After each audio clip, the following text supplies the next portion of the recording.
प्रेम से बोलिए भगवान शंकर की जय हो। आज की तिथि की जय हो। जय जय हरितालिका तीज की जय हो। शिव पार्वती की जय हो। मंगलमय भगवान की जय हो। जय शिव पार्वती की जय हो।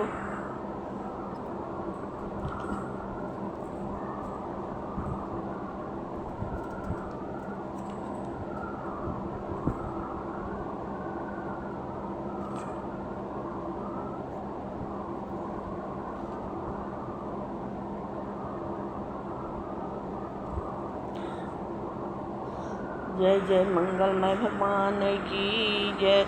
कैलाशपति की जय हो।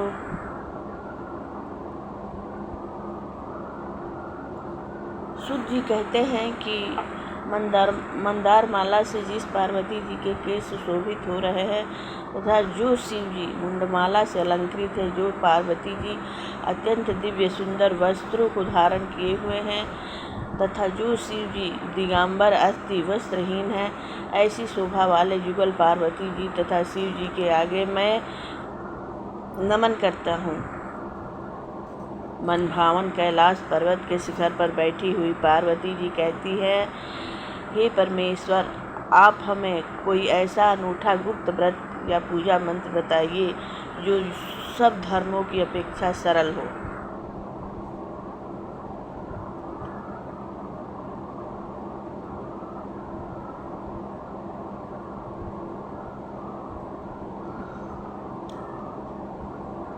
तथा जिसमें श्रम भी थोड़ा कम करना पड़े और फल श्रम से अधिक मिले। हे नाथ, यदि आप मुझ पर कृपालु हो तो कृपया ये विधान मुझे बतावे। हे प्रभु, कृपया बतावे कि किस तप व्रत या दान से आप जैसे परमेश्वर जो अनादि अनंत हैं हमें प्राप्त हुए हैं। सुनकर शिव जी ने कहा, हे देवी, मैं तुम्हें प्रणय में आसक्त हो तुमको एक ऐसा व्रत बताता हूँ जो केवल मेरा है और गोपनीय है। जैसे नक्षत्रों में चंद्रमा, ग्रहों में सूर्य, वर्णों में ब्राह्मण, देवताओं में विष्णु भगवान, नदियों में गंगा, पुराणों में महाभारत, वेदों में सामवेद और इंद्रियों में मन श्रेष्ठ है, अब मैं तुम्हें एक ऐसा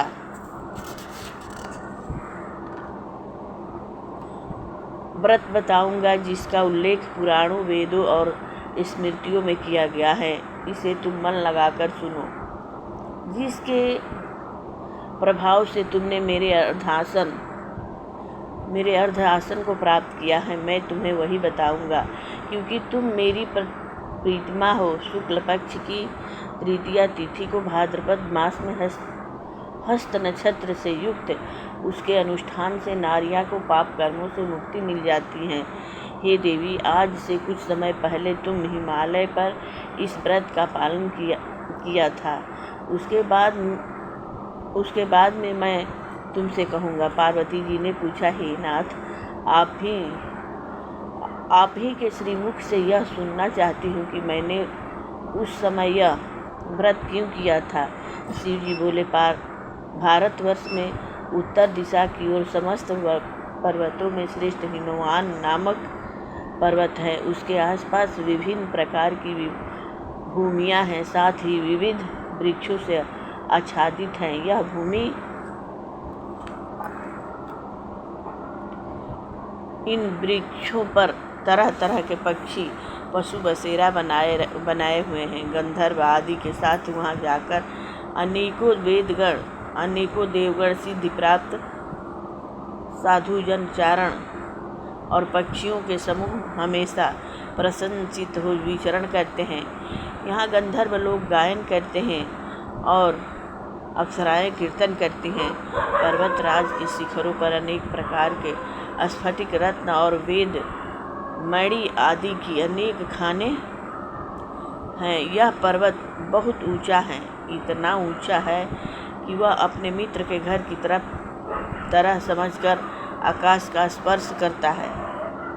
पर्वत की सभी चोटियाँ हिमाच्छादित रहती हैं और गंगा नदी के जल की स्वर लहरी सदा सुनाई देती रहती हैं। ये गिरजे, तुमने बचपन में ऐसे ही पर्वत पर तप किया था। इस पर्वत पर तुम 12 साल तक सिर के बल टंगी रही और धुआं पीकर जीवित रही। 64 वर्ष तक मात्र पेड़ पौधों के सूखे पत्ते खाकर जीवित रही। माघ महीने में तुम जल में बैठी रही थी और बैसाख की चिलचिलाती दोपहरी में पंचाग्नि में तप्त रही थी। सावन के महीने में तुम खुले मैदान में बैठी रहती थी। एक दिन तुम्हारे पिता तुम्हारे इस तरह के कष्टों को देखकर बहुत दुखी हुए। उन्हें बड़ी चिंता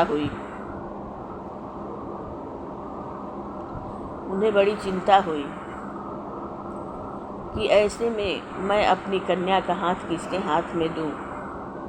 तभी नारद जी आए। वास्तव में मुनिवर नारद जी तुम्हें देखने ही गए थे। नारद जी को देखकर हिमवान ने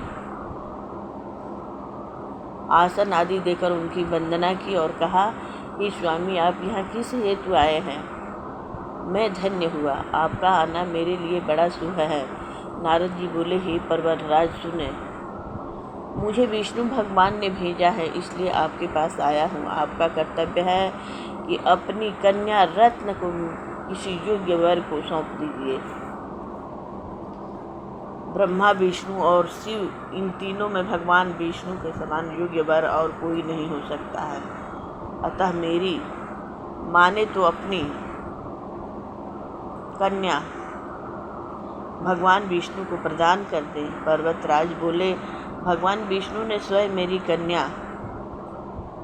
कन्या को ग्रहण करने की इच्छा व्यक्त की है और आप यह संदेश लेकर आए हैं, तो मैं अवश्य उन्हें अपनी कन्या दूंगा। पर्वतराज के ये वचन सुनकर नारद मुनि तुरंत आकाश में विलीन हो गए। वे भगवान विष्णु के पास पहुँचे, जो पीत वस्त्रधारी तथा शंख चक्र गदा से सुशोभित थे। वहाँ पहुँचकर नारद जी ने करबद्ध हो भगवान विष्णु से कहा, हे देव सुनिए, मैंने आपका विवाह पक्का कर दिया। उधर हिमालय पार्वती के सन्मुख बोले, हे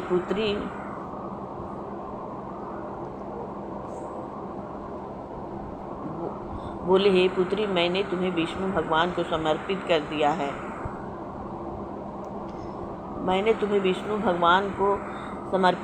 ऐसे में पिता के वचन श्रवण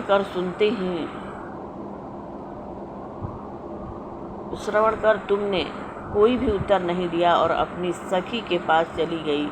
फिर भूमि पर गिरकर तुम दुखी हो रोने लगी, बिलखने लगी। तुम्हें इस प्रकार की क्रिया करते देखकर एक सखी निकट आकर बोली, हे देवी, तुम्हें इतना दुख किस कारण है? मैं तुम्हारी प्रत्येक इच्छा यथाशक्ति पूरी करने की चेष्टा करूंगी, इसमें तनिक भी संदेह नहीं है। पार्वती ने कहा, मेरी इच्छा कृपया मन लगाकर सुनो। मैं केवल शिव जी को ही अपने पति के रूप में देखने की इच्छा रखती हूँ। मेरा यह वचन सत्य है। मेरे इस विचार को मेरे पिता ने मानने से इनकार कर दिया है, अतः मैं अपनी देह का त्याग करने की इच्छा करती हूँ। पार्वती के दुख भरे वचन सुनकर उसकी सखियों ने कहा, अतः मैं अपनी आप देह त्याग न करें, अपितु किसी ऐसे वन को प्रस्थान करें जिसके विषय में आपके पिता अनभिज्ञ रहें। सखियों के वचन सुन तुम ऐसे ही वन को चली गई। दूसरी ओर तुम्हारी दुखी पिता तुम्हें प्रत्येक गृह में ढूंढने लगे। दूतों द्वारा भी इन बात की खोज खबर ली कि किसी देवता, दानव अथवा किन्नर ने मेरी पुत्री का हरण किया है। तब उन्होंने सोचा, मैंने नारद जी से प्रतिज्ञा की है कि मैं अपनी पुत्री विष्णु भगवान को दे दूंगा। ऐसा चिंतन करते करते हिमवान को मूर्छा आ गई। गिरिराज को इस अवस्था में देखकर सब लोग चित्कार करने लगे।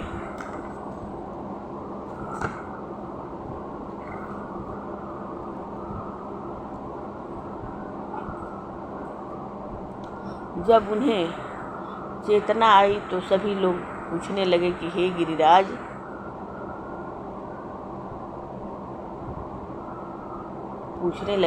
गिरिराज आप क्यों कर मूर्छित हुए, कृपया कारण बताइए। हिमवान बोले, आप लोग मेरे दुख का कारण नहीं जाने तो अच्छा है। पता नहीं किसने मेरी प्रिय पुत्री का अपहरण कर लिया है। यदि ऐसा नहीं हुआ होगा तो वह काले सांप द्वारा काटे जाने की शिकार हो गई होगी, अथवा उसे सिंह भालू आदि ग्रसित कर लिया होगा। हाय, मेरी बेटी कहाँ चली गई? किस दुष्ट ने उसका वध कर दिया? ऐसा विलाप करते समय वे वायु के झोंके से कांपने वाले वृक्ष की भांति कंपित होने लगे। तदुपरांत हिमवान ने तुम्हें प्रत्येक वन में खोजा। वन में भी सिंह भालू आदि भयानक जानवरों का बोलबाला था।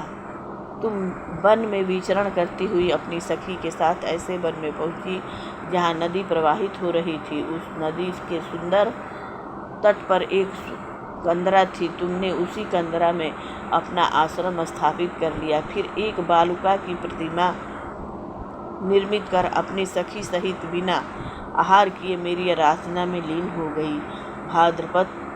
भाद्रपद शुक्ल पक्ष की तृतीया तिथि के शुभ अवसर पर तुमने मेरा सविधि पूजन किया और रात्रि में जागरण कर गीत पाठ आदि से मुझे प्रसन्न किया। उसी व्रत के करने के फलस्वरूप मेरा आसन डोल उठा।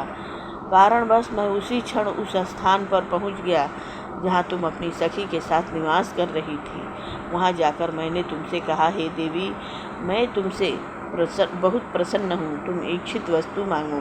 तुमने कहा, मेरे देवता, यदि मुझ पर प्रसन्न हो, अनुग्रह करना चाहते हो तो मुझे पति के रूप में प्राप्त हो। मैंने तथास्तु कहा और कैलाश पर्वत पर लौटने पर प्रातः तुमने वह प्रतिमा नदी में बहा दिया। फिर तुमने अपनी उस सखी के साथ उस महाव्रत का पारण भी किया। उसी समय हिमवान भी तुम्हें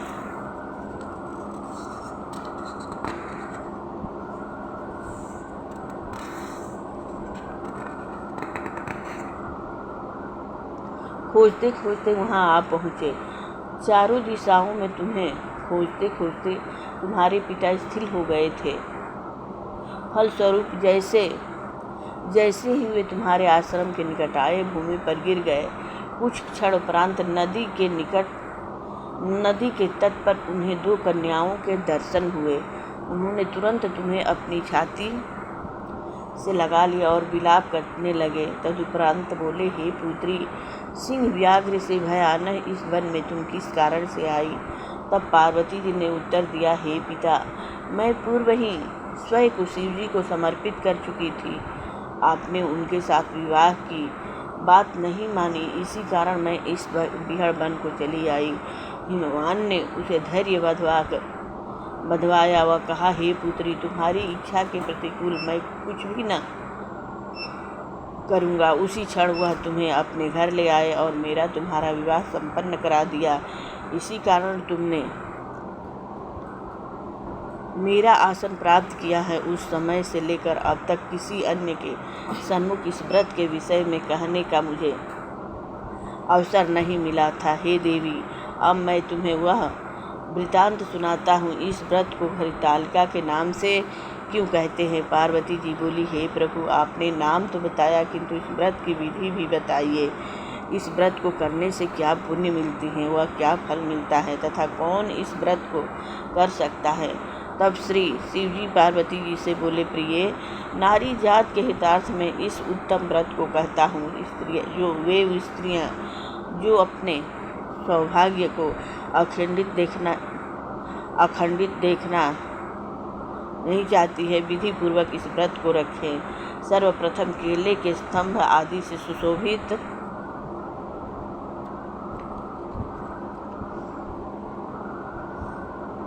करके मंडप का निर्माण करें। तदुपरांत उसमें विभिन्न रंगों के रेशमी वस्त्रों के चांदोवे से सुसज्जित कर चंदन आदि सुगंधित द्रव्यों से उस मंडप को लीपे। तदुपरांत शंख, भेरी व मृदंग आदि बाजे बजाते हुए जन समूह के साथ मंगलाचार करते हुए पार्वती तथा शिव जी की प्रतिमा को स्थापित करें। उस दिन पूरे दिन व्रत करके बहुत से सुगंध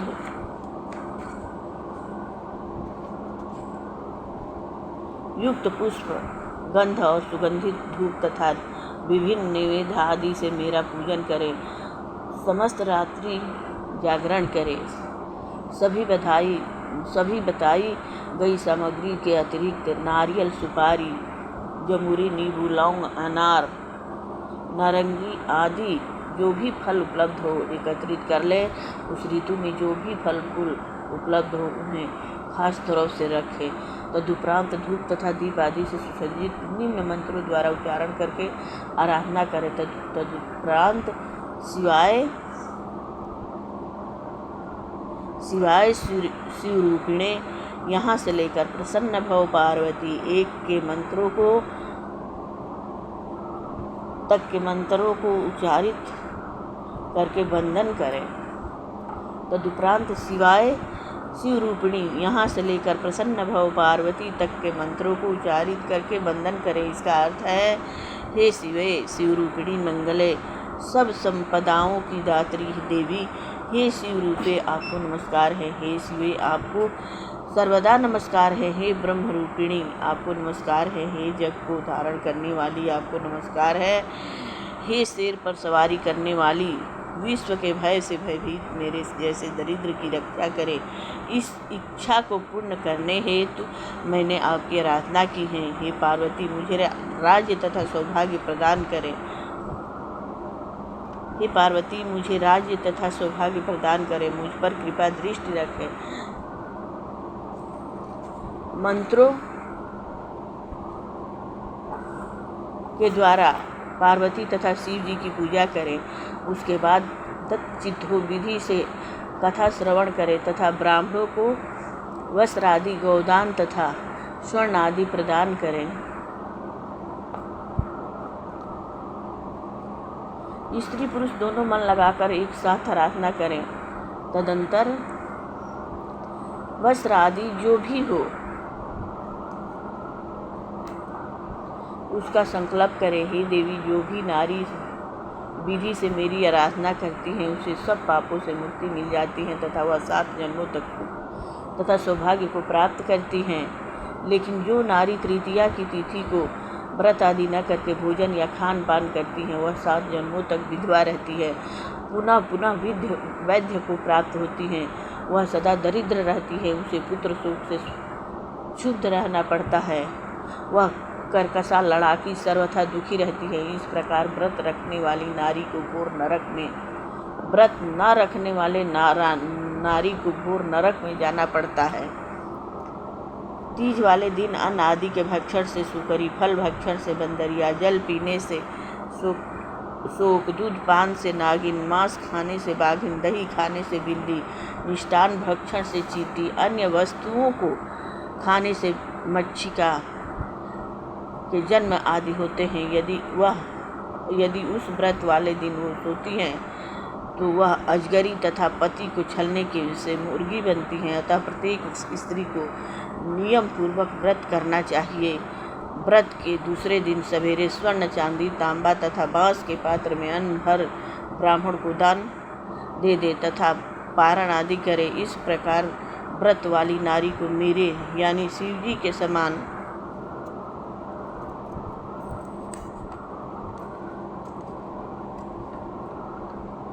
पति की प्राप्ति होती है और मरणासन अवस्था में उसका रूप तुम्हारे सदृश हो जाता है। इस व्रत को करने से वह समस्त संसारिक भोगों तथा सायुज्य मुक्ति की भागी होती हैं। इस हरितालिका तीज की कथा भाग के श्रवण से प्रत्येक प्राणी को 1 सहस्र अश्वमेघ और सैकड़ों वाजपेय यज्ञ करने का पुण्य फल मिलता है। हे देवी, मैंने तुम्हें जिस व्रत का विधान बताया है वह सब व्रतों में अति उत्तम है, यह संशयहीन है। प्रेम से बोलिए भगवान शंकर की जय हो, माता पार्वती की जय हो, शिव परिवार की जय हो। आज की तिथि की जय हो। मंगलमय भगवान की जय हो। जय जय जय भोलेनाथ की जय हो। जय जय मंगलमय भगवान की जय हो।